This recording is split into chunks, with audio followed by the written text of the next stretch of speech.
Does this sound familiar? Your home office is a minefield of colorful plastics, your desk is buried under a mountain of paper and half-finished art projects, and your most important work call of the day gets interrupted by a toddler demanding snacks. If you're nodding along, you are in exactly the right place. My work life and my kids' playtime weren't just coexisting. They were locked in a constant, chaotic battle for the same space. And my productivity was tanking, my stress was through the roof, and let's be honest, nobody was having any fun with that. We were drowning, but finally we figured out a simple 4-part system that actually works.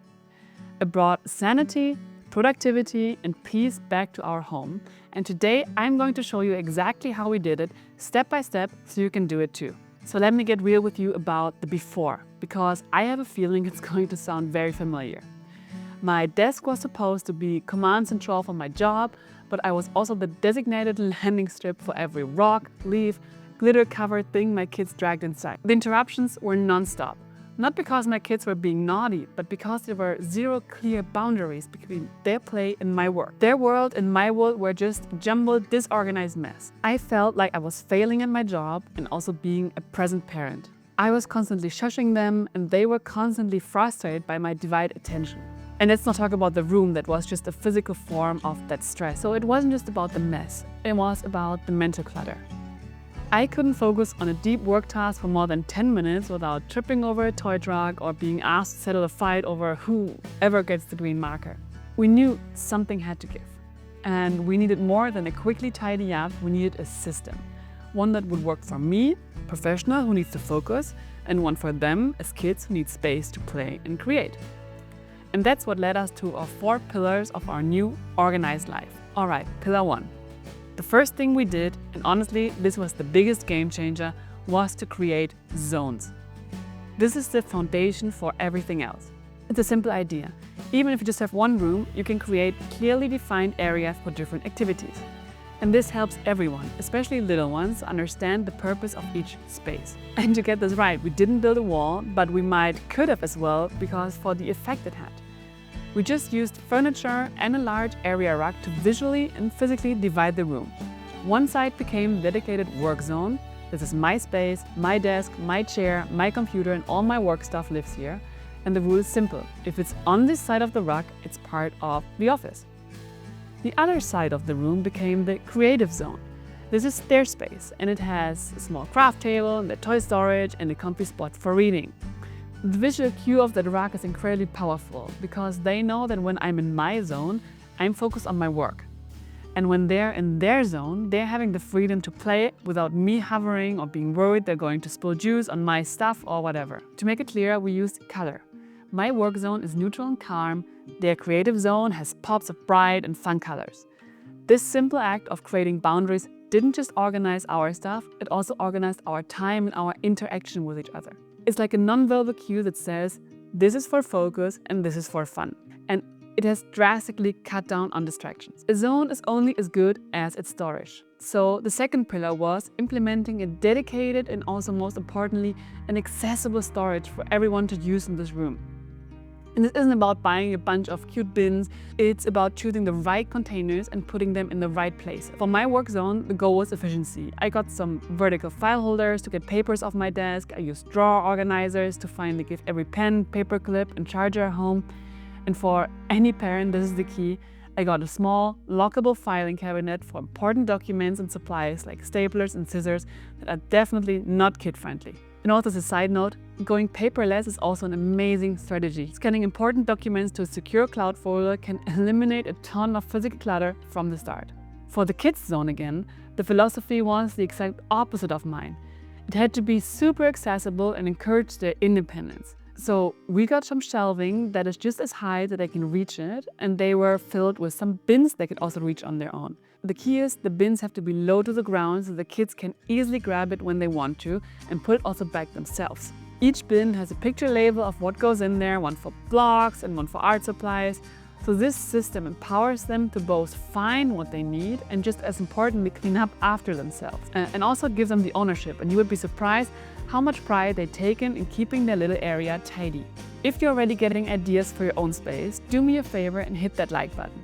It genuinely helps the channel get seen by more parents who are struggling with the exact same chaos. And also, I'm so curious, what is your single biggest home office organization challenge? Let me know in the comments below. I read every comment and answer it. So while zoning creates healthy separation, our third pillar is all about creating a point of connection, a shared command center, you might call it. And this is our little family hub, a designated spot on the wall, right on the border between the two zones that keeps everyone on the same page. Our command center has three parts. First, a large whiteboard calendar. This is where I map out my work week, my big deadlines, my important calls. And this isn't just for me, it's also really visual for the kids. And also it helped them to understand the rhythm of my workday in a way that just saying I'm busy never could. Second, right next to it is their space, and that's a large corkboard.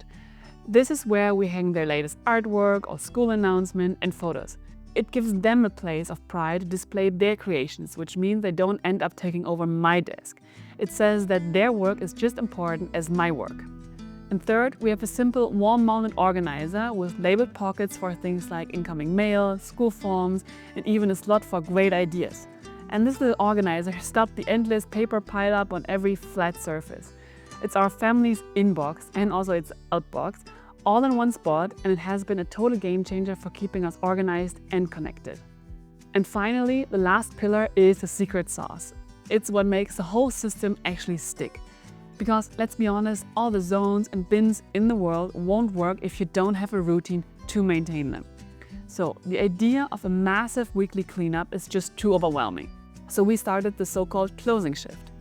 Every day, about 15 minutes before I officially log off, I call out "closing shift is starting," and we set a timer for just 10 minutes. We put on some fun music and everyone tidies up their own zone. And because we do it every single day, it never takes more than 10 minutes. It's a manageable chunk of time that even a toddler can get on board with. And also it's a shared responsibility that prevents the clutter from ever reaching that disaster zone level again where you have a whole weekend to clean up. And also it beautifully signals the transition from work and playtime to family time. So when the timer goes off, the office is closed, the computer is off, we can all leave the room feeling calm and ready to enjoy our evenings. So, what does our space look like now? The chaos is gone. On my side of the room, my desk is clear. I can find any document in seconds and take a video call without frantically shoving toys out of the camera's view. On the other side, there's inviting space with colorful bins and a proud display of their latest masterpiece on the command center wall. But honestly, the biggest transformation isn't the physical space. It's the feeling that has changed. This constant low-grade stress is gone. My productivity has generally doubled because I can actually focus. And the kids? They play more independently and for longer because they have a space that is truly their own where they feel empowered. So, we still share a room, but now we do it harmoniously. It's a space that supports my professional life and nurtures their childhood without either one of us having to compromise. And it just proves you don't need a bigger house, you just need a better system. So that is our system. 1. Create clear zones for work and play. 2. Use dedicated, accessible storage for both you and the kids.